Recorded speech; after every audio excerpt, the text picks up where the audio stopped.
and I am pleased to appoint Paul Kirk as the interim United States Senator from Massachusetts.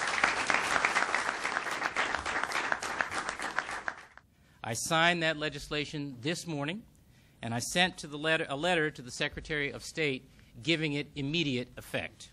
This appointment is a profound honor, and I accept it with sincere humility.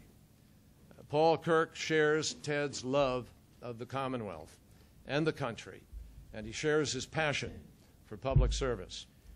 As the governor said, and just so you hear it from me, consistent with Senator Kennedy's wishes and the expectations of the governor and the legislators, I shall not be a candidate in the special election.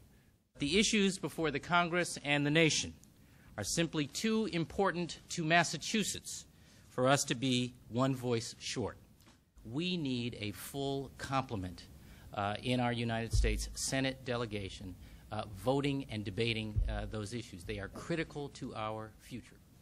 You know, look, it's interesting to me that the people who are making the most, if you will, political noise about this measure are the ones who proposed it in 2004.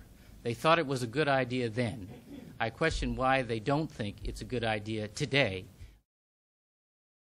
I wish him well, and I don't know him personally. He might be a great guy, but the whole point of this exercise was to ensure that whoever went to Washington, they would have pretty much a rubber stamp. And I hope that Mr. Kirk will, Senator Kirk will also recognize that he represents a lot of independents, a lot of Republicans, and a lot of Democrats who might not agree with the president's agenda. He has to be a senator for the whole state.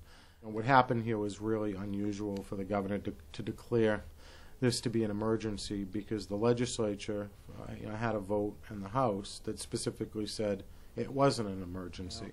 It was really impressive that they didn't have the two-thirds supermajority that they needed to make this an emergency law. And for my colleagues who had the courage to stand up and vote their conscience or vote for what their district wanted them to, it's pretty impressive. For my colleagues on the other side of the aisle.